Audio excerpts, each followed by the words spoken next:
wanda alherin duniya ga baki ɗaya yana nan ciki wannan addu'a. Idan ka je ka leƙa za ka ga kaburbura a jere. Aikinka bai zama kamar kuɗi yadda ɗan adam zai sayi aljanna da shi. Abubuwa guda hudu suna sa jiki ya zama mara lafiya.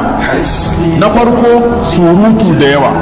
Duk wanda ya mutu zamanin Buhari an ta gobe kiyama ɓaci da rai zai tashi.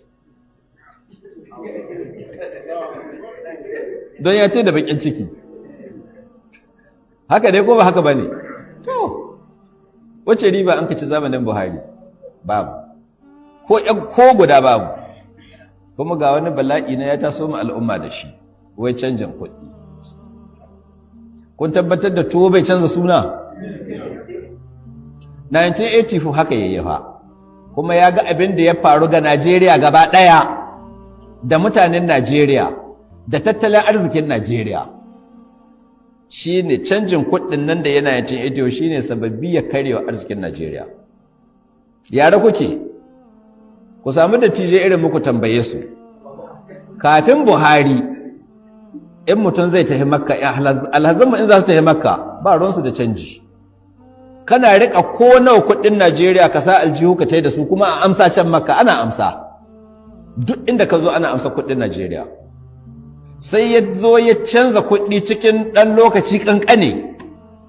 Shi kenan da bakin deadline ɗin nan da ya sa yana cika, duk wanda adda bakin magana yana tuna har da marigayi sarkin musulmi Abubakar na uku sai da ya yi roƙo sannan don Allah a ƙara lokaci. Ya ce ko minti guda ba za a ƙara daga lokacin da an kasa. Kuma ko bana haka za a yi. Na ji mallamai suna cikin rake da ce kun ɓata lokaci ba ku san mutumin ba shi yasa. Cewa wai ka a yi wannan an wuce wurin. An riga an bugu kuɗin ko ba ku ga hotonsu ba. To ina bayan an kashe biliyoyi an bugu kuɗi kuma ka ce ka ayi.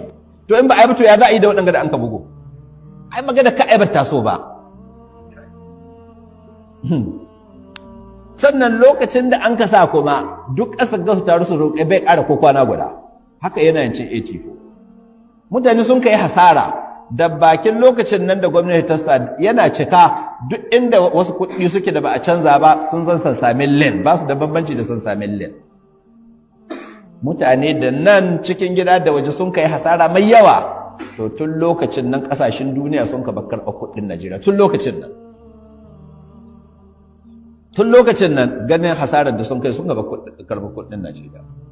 Sannan nan mutane da yawa an ka jawo hasara. Na ji wani malami yana bayani, wani Lawal Shu'aib na Kano, Lawal Abubakar Shu'aib, yana cewa waɗanda wasu manya ne yake targeting suna nan sun tara kuɗi don haka bari a yi canjin kuɗi don su yi hasara. Malam Lawal Abubakar Shu'aib ya ce waɗannan da kake targeting ko da an yi ba su da su hasara ba, waɗanda baka zato talakawa bayan Allah waɗanda sun ka wahala sun ka samu kuɗi kuma sun ka wahala don ka kai su ne za su hasara. Waɗannan da hake targetin mafi yawan ma'aikatan bankunan nan duk yaran su ne. Sannan yanzu misali ina da biliyan 5 misali, ina da biliyan 5 sai in kire manajan banki, manaja ga don Allah ga kuɗi na kun fara canji an fara ran kai ga kuɗi na akwai biliyan 5 ƙasa. A canza min to ran kai ɗaya za a yi ka ɗauki miliyan 300 zan baka kai da yaranka. Shekara nawa zai kai kayan sa miliyan 300 nan ga aiki ne. Zai canza min in ka zo da 100,000 naka yana kula da kai. Duk inda zai samu biliyan 5 ɗin ne ya canza min ni zai canza don in bashi miliyan 300.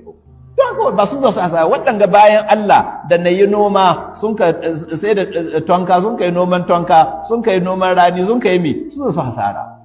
Don su ɗauka kuɗi su ta yi banki lokacin nan tun da sai haka zuwa banki har 12 dare sai a ce ku dawo gobe ha koma a ce ku dawo banda gobe har deadline ya cika shikenan an ka baku da buhuwan kuɗi sun zan shara. Shi asababi ya karewan mutane kuma ya ji irin bacin da an kai mai lokacin kuma ya ga irin bala'in da Najeriya ta shiga da tattalin arzikin Najeriya da 'yan Najeriya amma don kusantowa ba ya canza suna kuma shi zai sake yi. Don haka ya canza ko yana nan wanda yake? Yana nan wanda yake. Masu cewa kada ai wannan sun bata lokacin su ai an riga an yi qudiyal amru alladhi fihi tastaftiyan. Inda shawara an ka baku ba a fito da magana ba sai da an ka kare komi kuɗin an riga an bugo su in ma a jamin za a cire ni wallahi na so ma a cire wai mai amfani naira 10 da an ka rubuta ga kudin nan mai amfani ne a cire shi mana a jami shi ne addini in ka cire kana hana mu sallah ko kana hana mu yadda da cewa Allah shine ubangijin da ake bauta ko kana hana mu da yadda imani da annabci annabi Muhammadu to ka cire naira 10 ga sai mi duk abin da za su yi sai an riga an ƙare mugu ne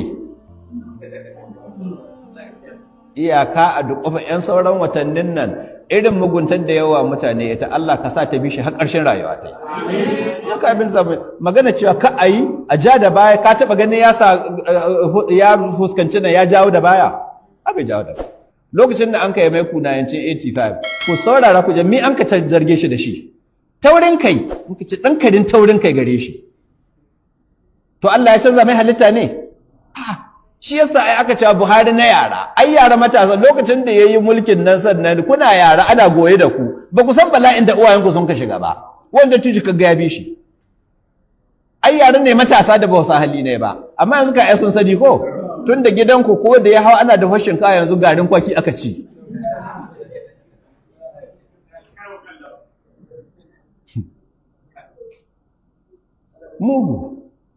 mugunta ba abin da a cikin zuciyarta illa mugunta shi yana bakin ciki yaga mutane na walwala kuma wallahi in yana mutuwa sai mun yi walwala wallahi ba abin zai hana mu walwala duk ya gama mugunta tai haka yadda ya gane mu kuma haka zai bare mu kuma Najeriya za ta ci gaba da existing har bayan wucewa ta yi bakin ciki zai kashe shi don takaicin mutane ya kaji kuma ba abin da zai iya yi